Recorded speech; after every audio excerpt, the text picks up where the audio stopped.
Hello, everyone.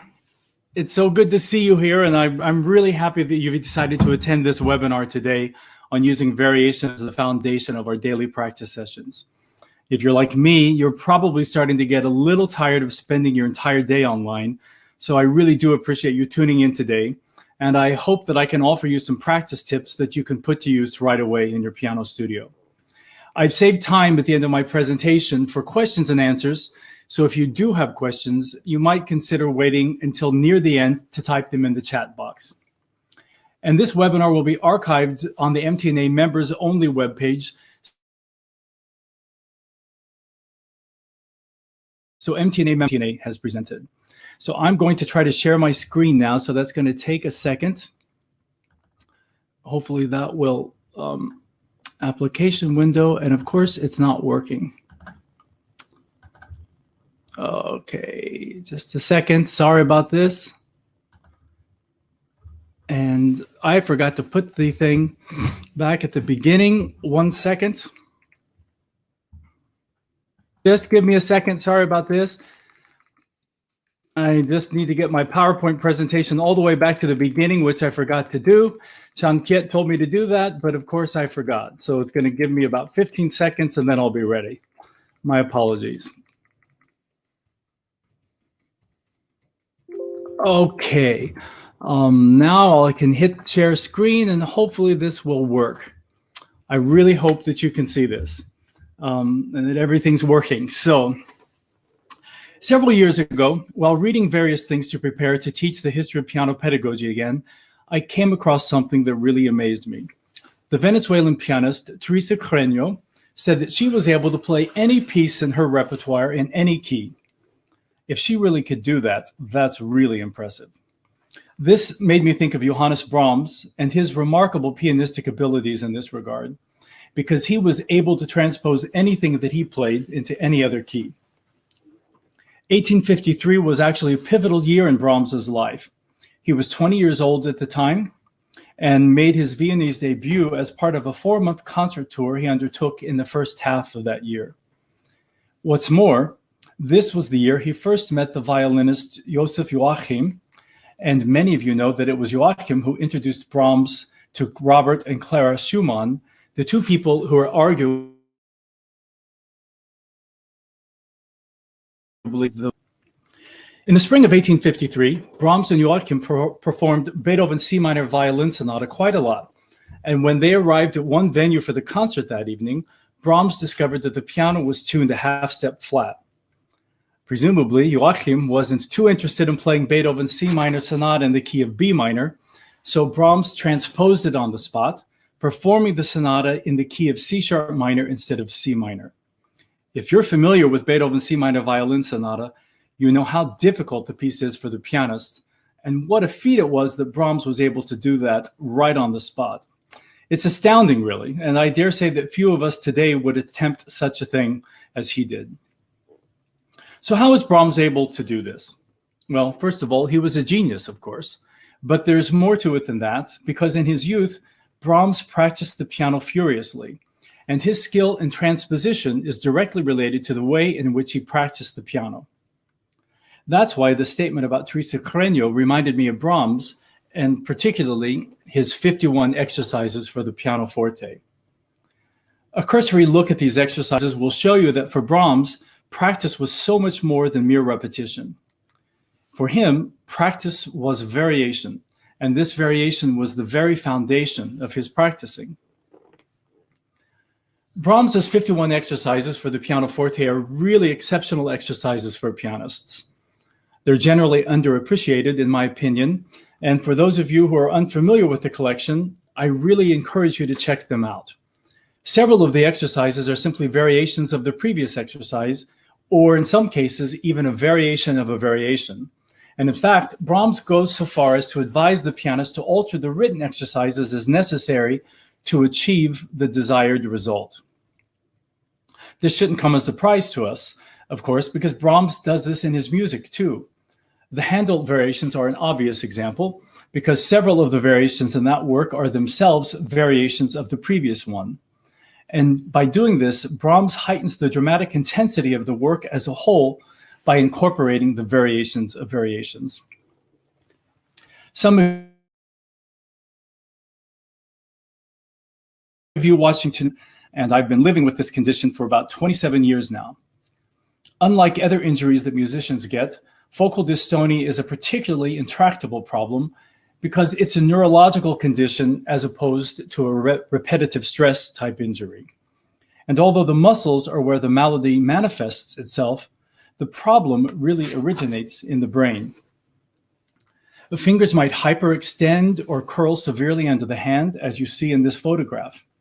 At the onset of my focal dystonia, whenever I even thought about playing the fifth finger, the third and fourth fingers of my right hand would curl under the hand so severely that I was playing on the middle phalange of these two fingers, like I'm showing you here.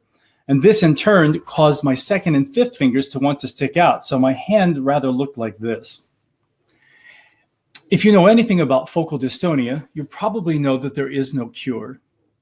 At the start of my process of dealing with this, it was exercise. I just could not do that because my fingers curled under the hand so severely. And although my right hand is not yet completely back to normal, you'll notice that in some videos and also some things I'll play, I was able to return to playing some years ago. And the good news for those of you who may have this condition, or perhaps you know someone who has it, there is hope.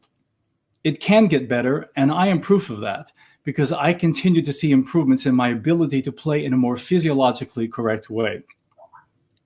I realized early on that I would have to find ways to practice that enabled me to fix this myself, because the medical profession could do nothing for me, really.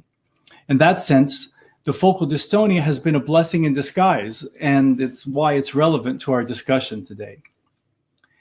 Being unable to play anything with my right hand really forced me to think about how to practice and what I was doing that was wrong. And of course, it will come as no surprise to many of you that there were very many things I was doing that was wrong. But I'm convinced that I continue to see improvement because of the kind of practicing that I've learned to do. The foundation of my practicing really is variation. So, although much of what I'll speak about today will be familiar to many of you, it might nevertheless serve as a refresher in how each of us can make the best use of the limited amount of practice time we have. And these ideas aren't just for you, they're for your students as well, of course. If we had to choose one word that best describes what practicing is, most of us would probably choose repetition. And there's nothing wrong with that, really, as repetition is essential for us to achieve mastery of anything involving our motor skill.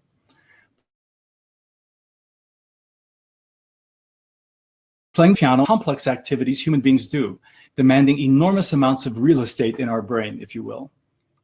Much of the motor cortex, which is the region of the cerebral cortex that deals with the planning, control, and execution of voluntary movement, is dedicated to two things: the voluntary movements of our hands and the voluntary movements of our mouths and all of the muscles we use for speaking, smiling, chewing, you name it.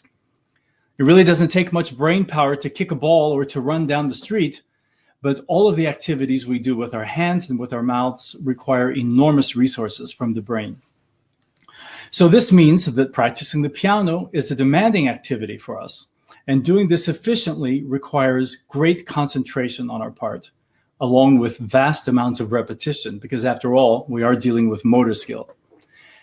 But the problem with repetition is that the mind tends to get bored. It does not like it when we do the same thing over and over, because the mind really prefers novelty. It prefers change. When we practice, each of us uses something we can refer to as our internal cueing and feedback system, and we use this to monitor our progress. This is what allows us to know if something is actually getting better. But the repetition that is essential to our progress tends to dull this internal cueing and feedback system, making it difficult for us to get them. And that's really why using variation as the foundation of our practicing can be so transformative. Although the ways in which we can vary our practicing are almost limitless, The ones that I'll speak about today can be placed into one of three basic groups. The first of which is what I refer to or like to call shifting accents. And then we do transposition. And the third group is symmetrical inversion. So let's start with shifting accents. I'm sure virtually every one of you has used some type of shifting accents in your practicing. And the usual way of doing this is what I would call rhythmic variation. One of the most common ways we do this is to dot running 16th notes, so that one plays long, short, long, and the reverse of that. Here, we see how that's commonly used in the first Hanon exercise. And I'll bet that many of you have your students practice this exercise in one of the two ways that you see in the PowerPoint projection here for evenness and control. The way it's written, of course, is, but we might do, or and although we are shifting accents when we play this way, what I'm speaking about is really something different. And that is to take a passage of running on each of the 16th notes of the beat in succession, of course. You can see that in this example. Here, I've made the second 16th of the beat the downbeat, so that the second and fourth fingers in each hand are getting the emphasis instead of what would normally be the first and fifth fingers. So it would be like this.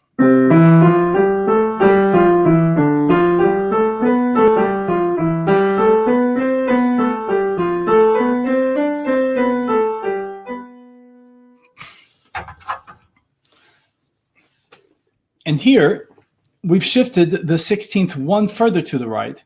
So now we're making the third 16th of the beat the actual downbeat.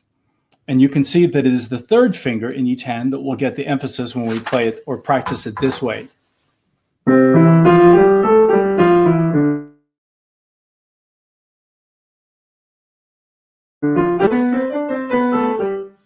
So that gives you the idea of that. And now here, we've finally made the last shift, making the fourth 16th of the fourth 16th note of the beat the actual downbeat. So here again, we see that the second and fourth fingers in each hand are getting the emphasis just at opposite times than they did in the first shift to the right.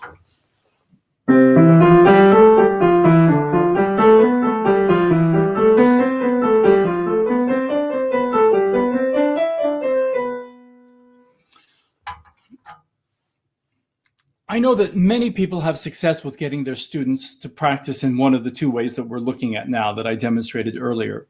But I think there are potentially two kinds of problems with this approach. First, I'm not at all convinced that playing a rhythmic pattern unevenly will actually help it to be played evenly once the dotted rhythms are removed.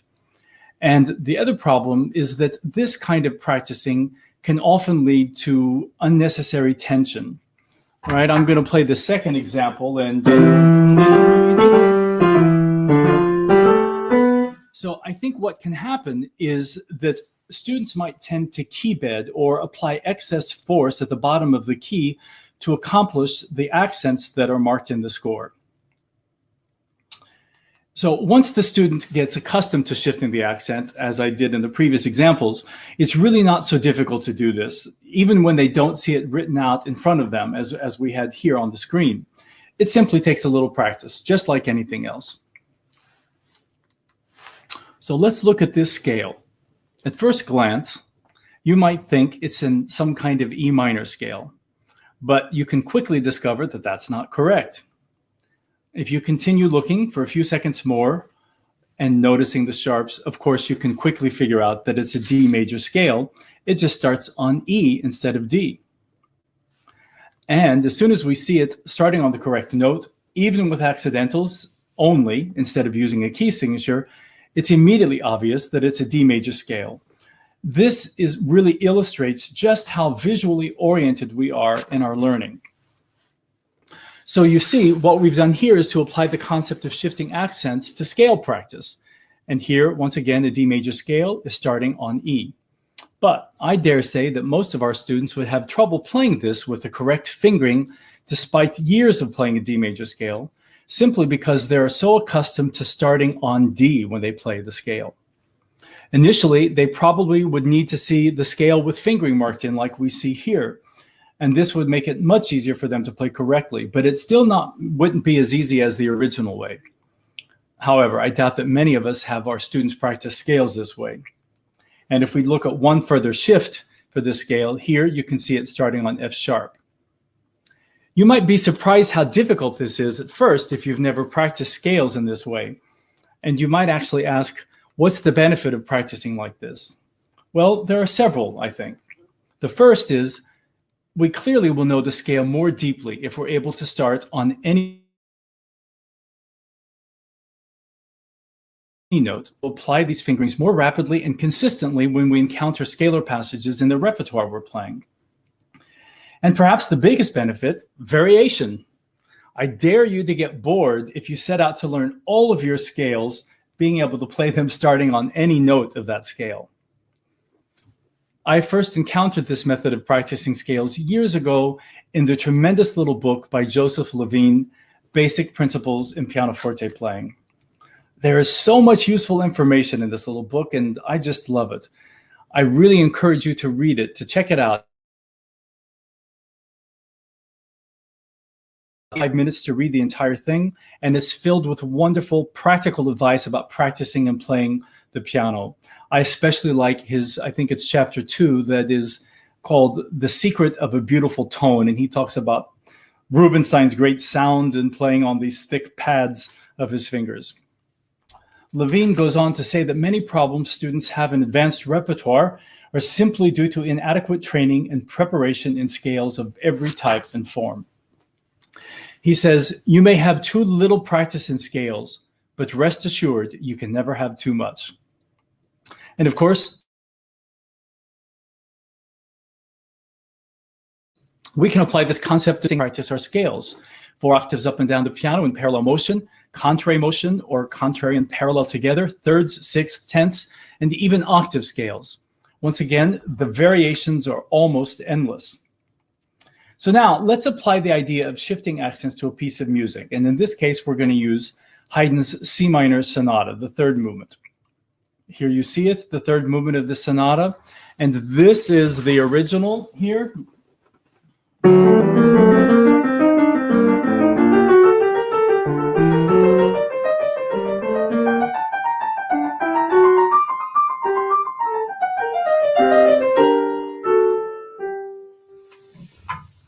Oh, right. Now, where are I? I've lost my place here. Yes. Okay. So now we see here, this is just the right-hand part of what I just played, just as Haydn wrote it.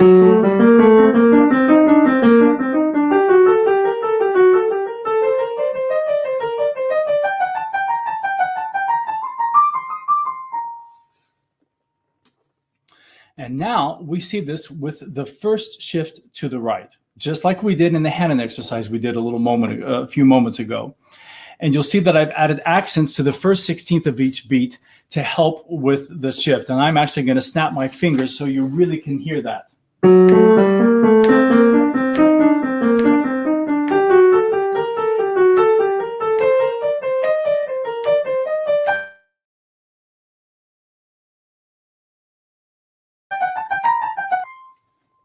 And now we're going to have it with the second shift to the right, so that the third 16th of the beat is now the downbeat.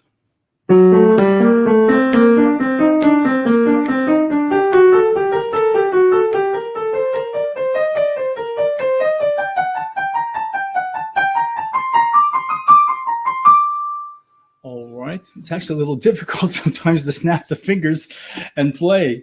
Okay, and here we see the third and final shift to the right. So what would properly be the fourth 16th of the beat is now the downbeat. This is often the most confusing.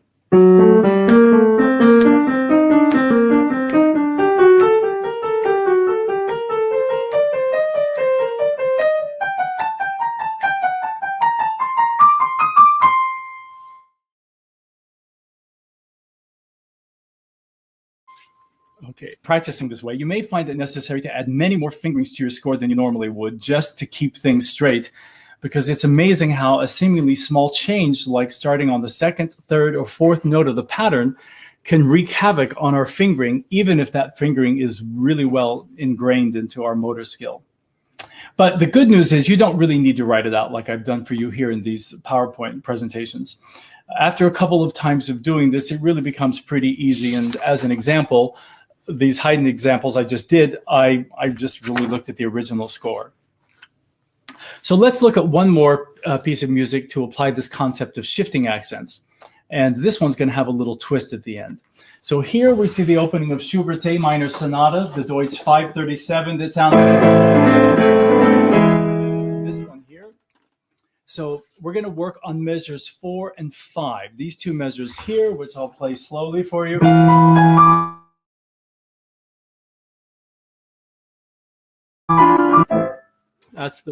These are the measures we're going to work on with shifting the accent.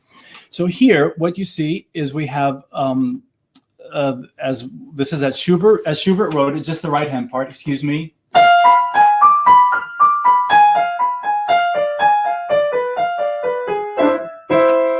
And now with the first shift to the right, so that the B natural, as you can see, instead of being on the second 16th, it's now the downbeat.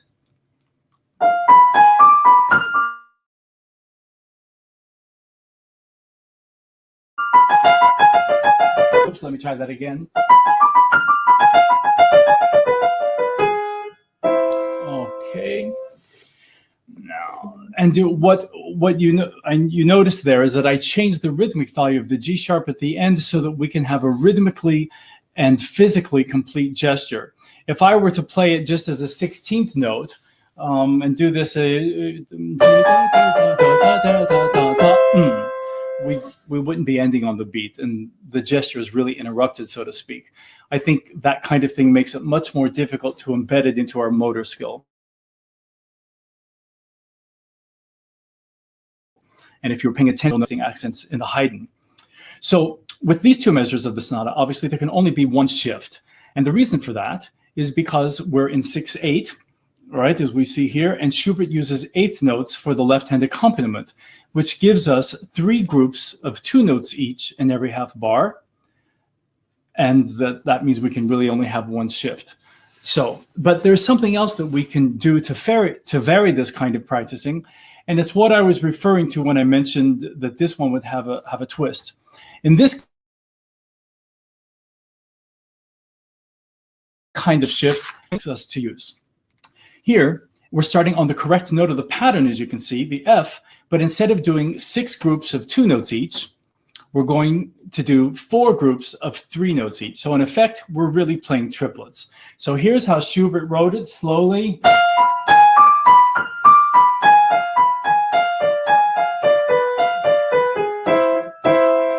And now if I turn that into triplets, we have this.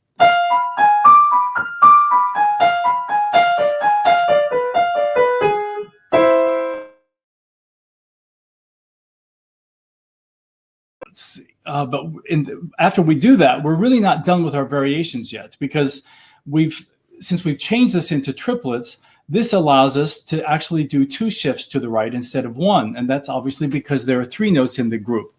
If you recall the Haydn example that we started with, there were 4 16th notes in each beat, of course, which allowed us to do 3 shifts. Since there are 3 notes in each of our triplet groups in the Schubert example, again, because we've turned it into triplets, we can do 2 shifts to the right. So here we now see the first shift to the right.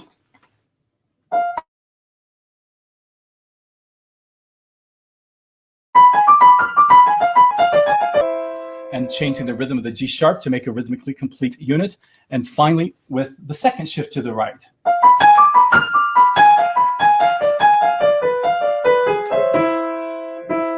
And you can see I changed the rhythm even more. What I did here is to break the chord up at the end so that the rhythmic figure is really complete.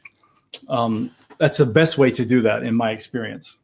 So I hope these few examples have shown you how you might be able to incorporate the technique of shifting accents into your practicing. And of course, if you at the end. Now we're going to move on to the second category of varied practice, transposition. This way of varied practice is by far the easiest to understand, but I think it's the most difficult to do. One way in which many of you probably already use this type of varied practice is with the hand exercises. In fact, many of us probably play and teach these exercises not only in all 12 major keys, but also in all 12 minor keys. If we take just the first hand exercise, and if you play this in C minor, you'll instantly see how incredibly different it feels in your hands, not to mention more difficult.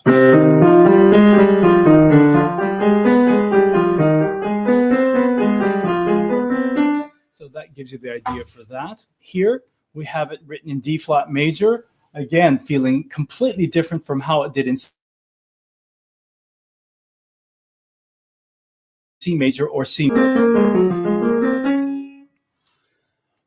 That's really why this kind of practicing is so beneficial, because it heightens the tactile awareness in our fingertips.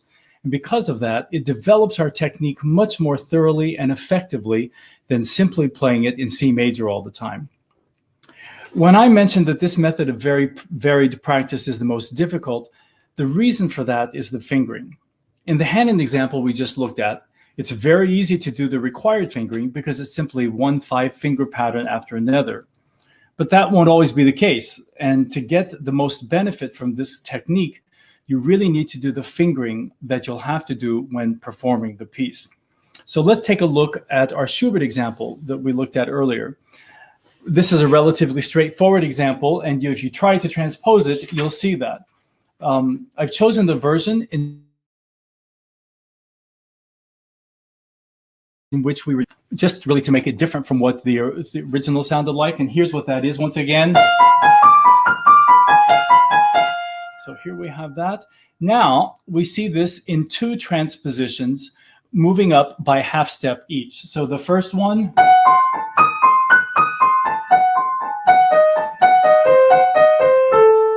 And then the second one.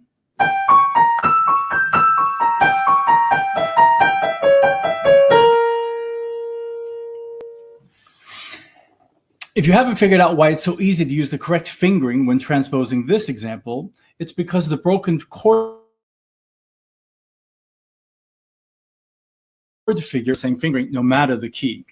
But in most instances, you'll likely find it necessary to have practically every fingering written out on your score.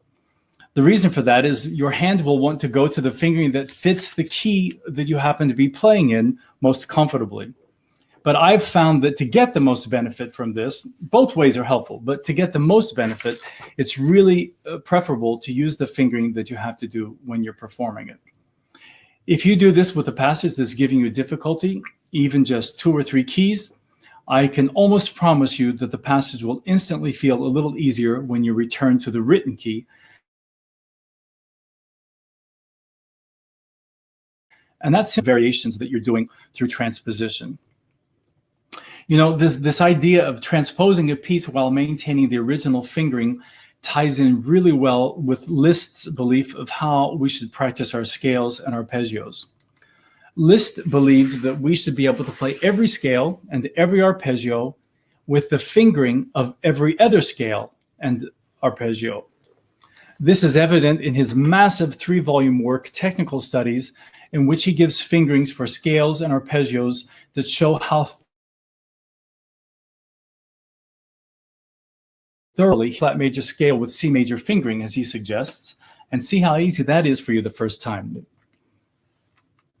So when practicing in transposition, be sure to write in lots and lots of fingerings.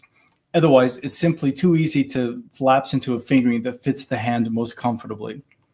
If I were to demonstrate other examples of transposition, like maybe the Haydn C minor we looked at, I think it would simply sound like transposition. If you're intrigued by this kind of approach to practicing, you really need to do it for yourself to grasp the potential benefits.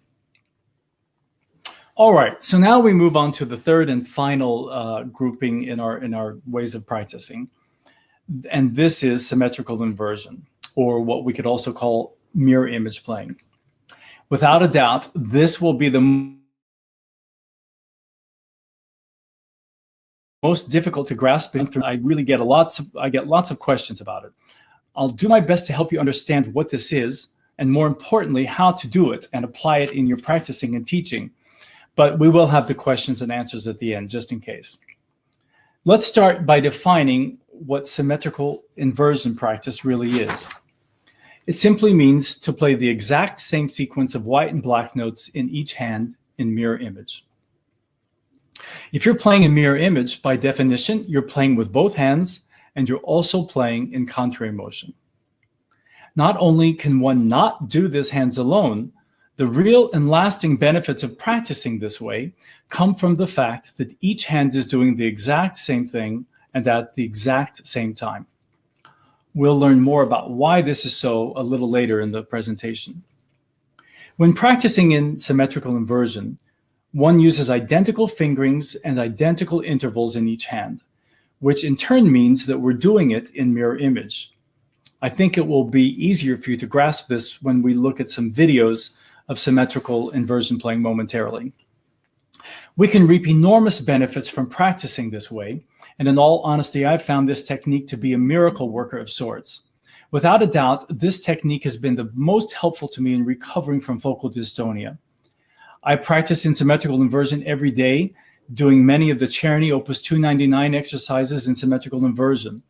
And I always say that my left hand is my teacher and my right hand is the student. Literally, it seems as though my left hand is teaching my right hand how to move in a more physiologically correct way. And each bit of improvement I get allows me to get even a little bit more. I hope that makes sense. At any rate, that's why I spend so much time using this kind of technique in my practicing. But the good news for you and your students, you don't have to have focal dystonia to benefit from this. I use this fairly often in lessons when a student encounters a passage that's giving him or her trouble. We take a minute, figure it out in the other hand in symmetrical inversion, and believe it or not, using this technique for even 1 minute in a lesson usually improves that passage. It's not uncommon to see students' mouths open wide when they go back to pleasantly better. So I hope that I can make a believer out of you as we go through how to do this. The first thing we need to know to practice in symmetrical inversion is that there are two notes on the keyboard that are the mirrored center. Think about the keyboard and you can instantly figure out that those two notes are D natural and A flat. That means that if we were to put a two-sided mirror on the keyboard on one or the other of these two notes, we would see the exact same arrangement of white and black keys on either side of the mirror.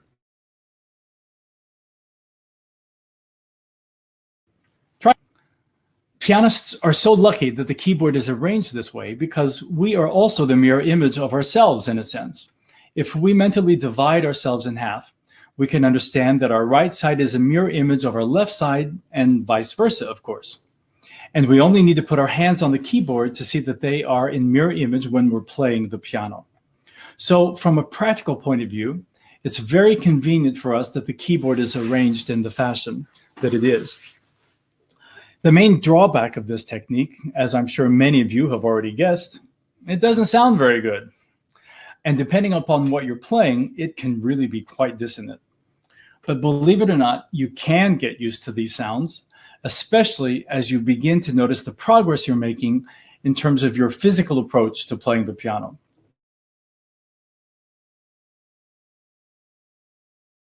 Symmetrical inversion, I've made a number of videos taken from above that show me playing this way, so let's hope they work. So let's start by looking at a video of a couple of chromatic scales. These will show you that D natural and A flat are the mirrored center notes because I'll be playing the exact same arrangement of white and black keys at the same time and with the same fingering. So let's see. Here we have a chromatic scale using D as the mirrored center note. You can see that I'm playing the exact same arrangement of white and black keys.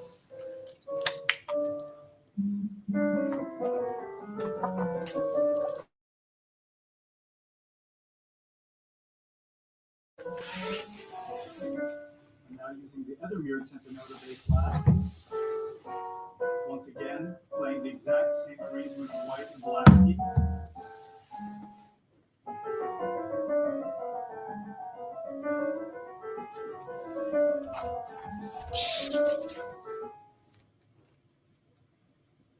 All right, now let's look at a couple of 5-finger patterns with each of these notes as the focal point. Here we have, this will be a video of an E major / F minor and B flat major / B minor 5-finger pattern. So this is what this looks like. Here we have 5-finger pattern, major and minor, using D as the mirrored center note. The right hand begins a whole step above, and the left hand a whole step below. E major in the right hand, F minor in the left. And now using A flat as the other mirrored center note, again the right hand a whole step above, and the left hand a whole step below. Right hand plays B flat major, and the left hand will play B minor.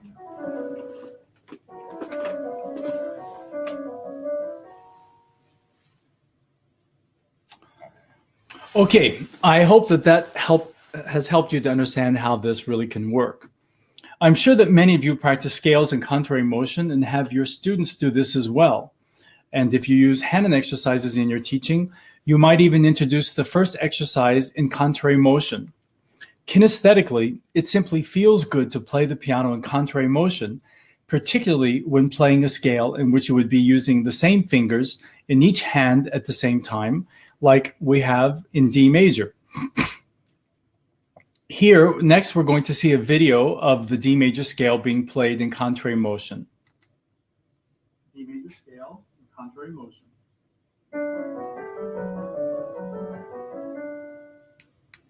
Okay, but this isn't really the same thing as playing in symmetrical inversion. Once again, playing in symmetrical inversion means that we play the exact same sequence of white and black notes, same intervals and same fingerings in each hand in mirror image. Obviously, we don't do that when we're playing a D major scale in contrary motion.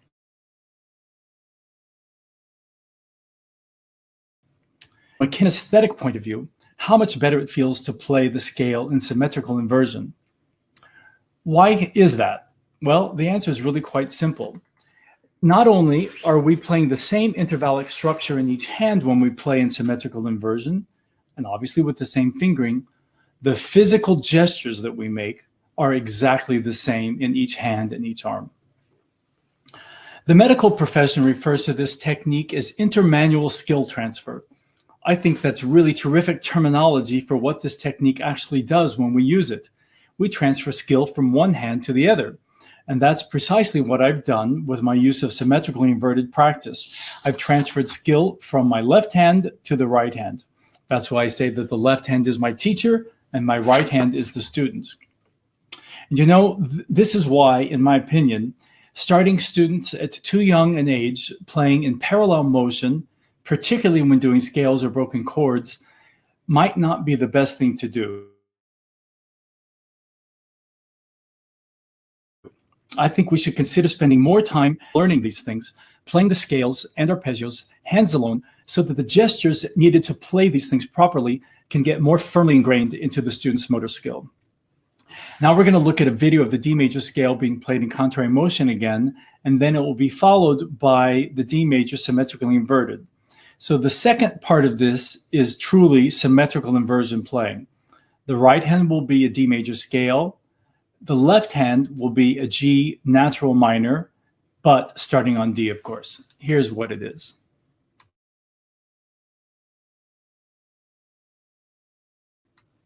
D major. Now symmetrically inverted, which means the left hand is playing in G natural minor.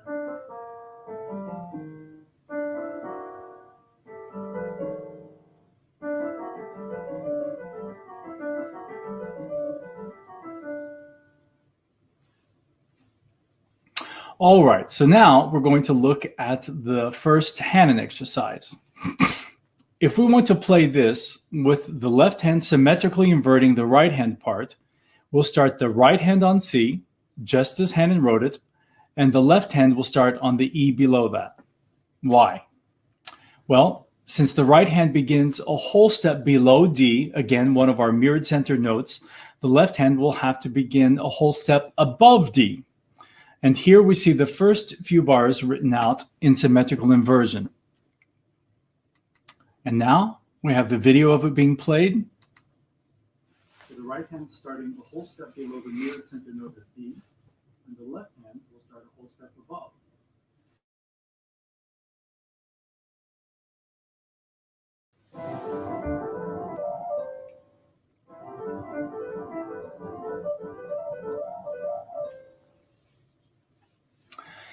Symmetrical inversion as a practice strategy has been around for a very long time, yet it seems to me that few pianists are aware of it, and even fewer use it with any regularity as a practice strategy. The earliest reference to this technique of which I'm aware is by Rudolf Ganz and some exercises he wrote that he called contemporary and special exercises for piano. It's a little difficult to see it on this screen, but the third line of the contents say symmetrical inversion. And indeed, he has quite a number of exercises that are written in symmetrical inversion. I'm not sure, I don't know for sure when Ganz wrote these exercises, but it had to be sometime in the late 1910s or early 1920s, because Alberto Jonas uses some of them in his book, Master School of Virtuoso Piano Playing, which was published in 1929.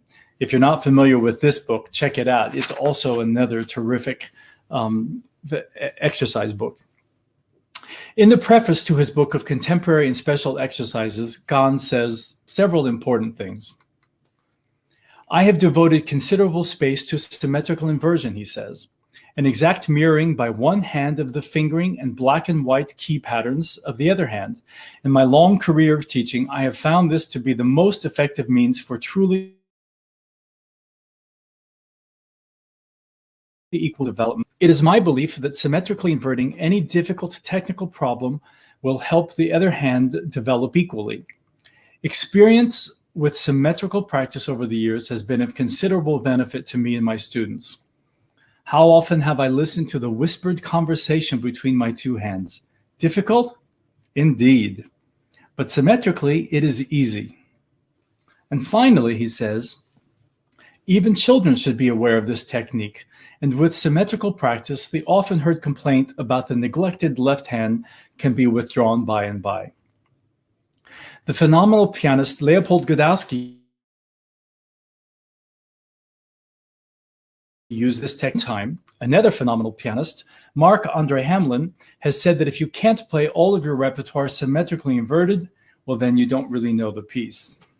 Wow, that's saying something. So what's happening in our brain when we practice this way?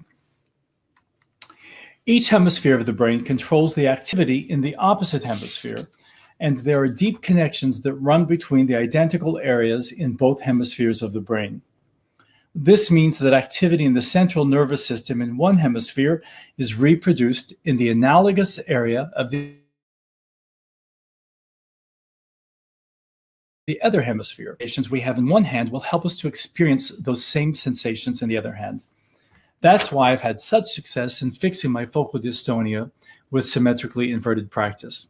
I'm absolutely convinced of that. Proprioception, which simply means our perception or awareness of the position and movement of the body, is a powerful force for us as it pertains to learning motor skill. And this explains why symmetrically inverted practice can be so beneficial. In a very real way, practicing in symmetrical inversion allows us to reinforce the motor skills we use to play the piano in a much more profound way. We know that the right hemisphere of the brain deals mostly with spatial awareness, whereas the left hemisphere is responsible for our linear functioning. So do you see that when we practice in symmetrical inversion, we're able to draw on the resources of the entire brain, with the two hemispheres working together in a kind of wonderfully symbiotic relationship. For me, here's really the crux of the issue. Practicing in symmetrical inversion forces us to think deeply about how we move in order to play each and every note we play at the piano. In fact, try to play this way without thinking about how you move. I think it's next to impossible. The kinesthetic sensations we experience while doing this are so very powerful. Okay, I think the easiest way for those who are unfamiliar with this way of practicing to really understand what I'm saying is to stick mostly with C major, because modulating away from C major is going to become too discordant in the sound. And I think that, at least when I've done this before, it really does make it a little more difficult to comprehend. So a great place to start is with Czerny Opus 299. As I said earlier, I practice many of these etudes in symmetrical inversion every day, and I'm sure most of you probably teach at least a few of these terrific little exercises. And for our presentation today, I've chosen 3 etudes, number 6, number 7, and number 11. So let's start with number 6. Here's the original of Opus 299, number 6.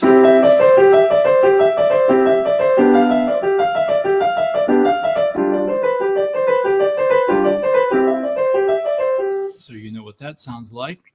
And here we see the first 8 bars of this with the right hand part symmetrically inverted in the left hand.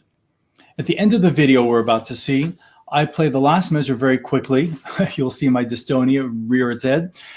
Try to look closely at what you see happening physically, because you might find it a little easier to see that the hands and the arms are doing the same gestures when it's played quickly. So here is Opus 299, number 6, with the first bars symmetrically inverted.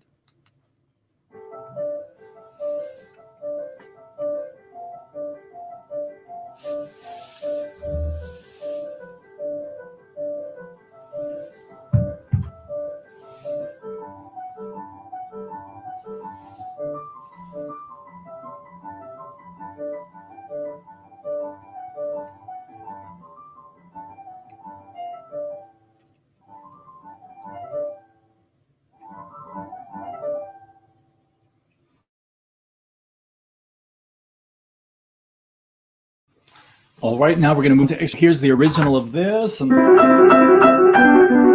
that's that one, which I'm sure you're all familiar with. And here we see it symmetrically inverted. Since it's the left hand that has the active part, we've inverted it symmetrically in the right hand. So the right hand will be doing the left hand's part. And here we have a video of this being played.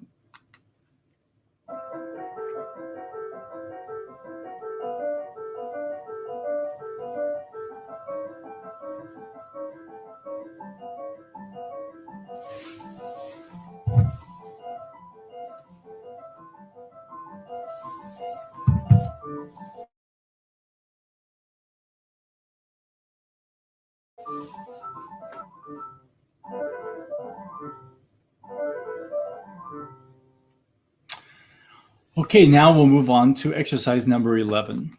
Here's the original, and here we see, since it's the right hand part that's difficult, we see that the right hand part is symmetrically inverted in the left hand. These are, again, just the first 4 bars, and now here's a video of that.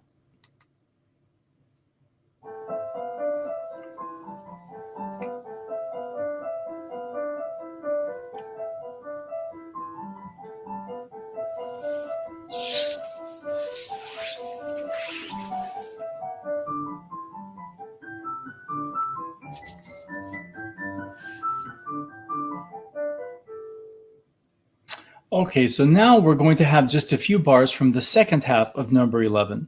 I included this because the etude modulates away from C major, and you'll really hear how discordant it becomes. So here's the score of the first 4 bars of the second half of Czerny's etude, and you can see that we modulate to B flat major, and then to E flat major, and C minor, and then we get to G before returning to C. Here we have that symmetrically inverted in the left hand. All right, okay. And now we have the video of it being played.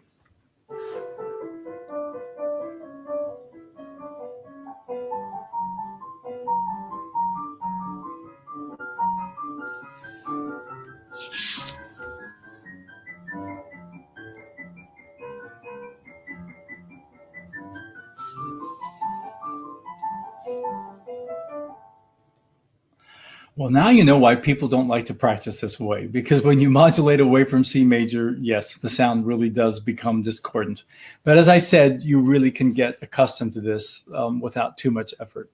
So to close with this way of practicing, I have 2 short examples from very standard teaching literature. First is the Big G Major Minuet by Bach, and the Kula Sonatina, Opus 55, number 3. So here's the score of the G major Bach Minuet with the right hand part symmetrically inverted in the left hand, and the video of it being played. Look at the physical gestures I'm making. You can really see how they are exactly the same in both hands.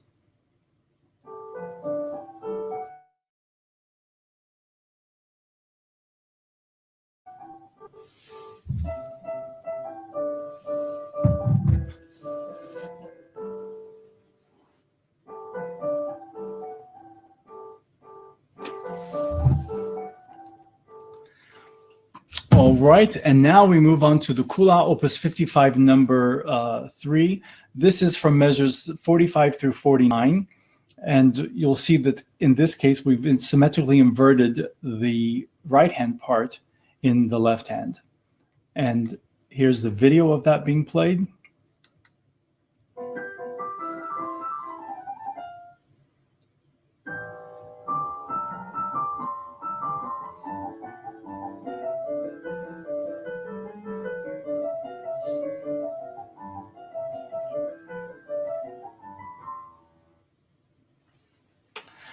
So, in addition to being fun and challenging at the same time, perhaps the best thing about using variation of any kind in your practicing is that when you come back to play it as the composer wrote it, it's instantly easier to do.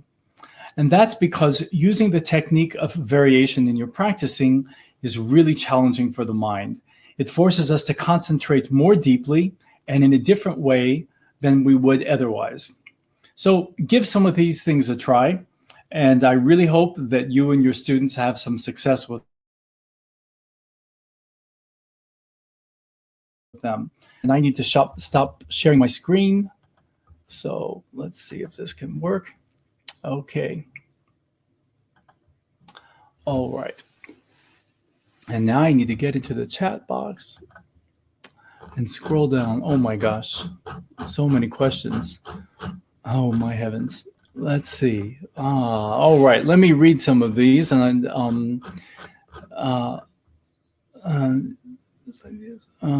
anyway, so Changkiet, can you help me here? I'm not.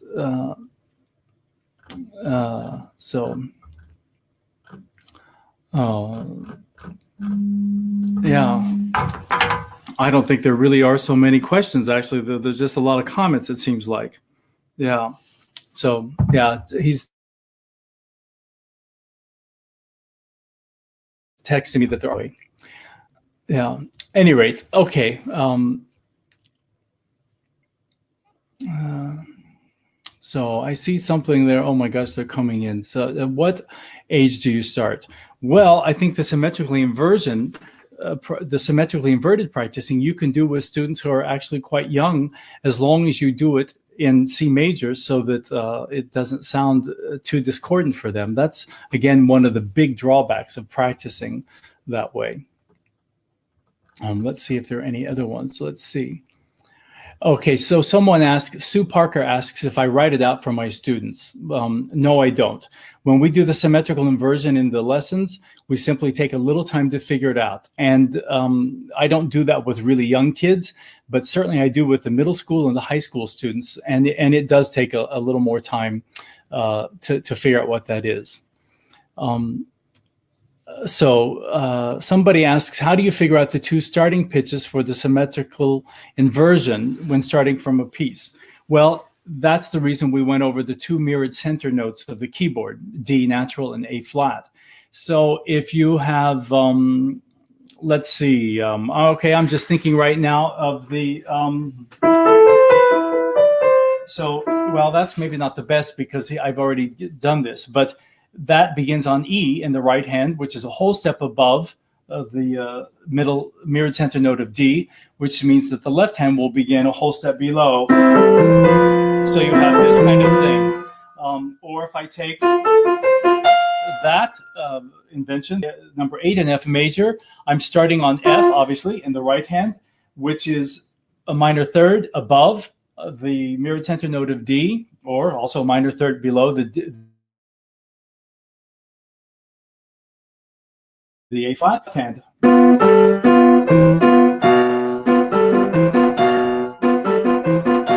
So there, you hear how discordant it is. Anyway, so I encourage you to give it a try. Somebody asks, what was the name of the second book you referred to in your presentation? Let's see, what are the books? Well, I talked about the Basic Principles in Pianoforte Playing by Joseph Levine. That was one. I'm not sure what was first and what was second. And then the second one was Rudolf Ganz's exercises, contemporary and special exercises. And another one that I referenced was Alberto Jonas's collection called Master School of Virtuoso Piano Playing. So anyway, okay, let's see. All right, somebody asked, students practice symmetrical inversion, help them figure it out and play one hand and then the other, and then you put them together. That can actually be a good way to do it. Oh, so somebody asked about if the dissonance bothers you, can you get the benefit from practicing sound off on a keyboard? Absolutely. In fact, I have a Yamaha Avant Grand that I practice these things on in the morning. I don't turn the sound off, but I have it down very low, so I'm not hearing it at all. And of course, as you know, those things have grand piano action. So that's for students who have a keyboard or an option to do that. That really is an excellent way to incorporate that. So, all right. Well, listen, I think it's getting close to noon here, and I really appreciate each of you tuning in today. And I hope I've given you some useful information that you can apply to your teaching and maybe your own practicing too. I'd like to thank MTNA for the opportunity to present this webinar today, and I would especially like to thank Chan Kiat Lim for all of his help in helping me stay on the straight and narrow with all the technology stuff. So thank you again, and stay safe and healthy, everyone. Bye-bye.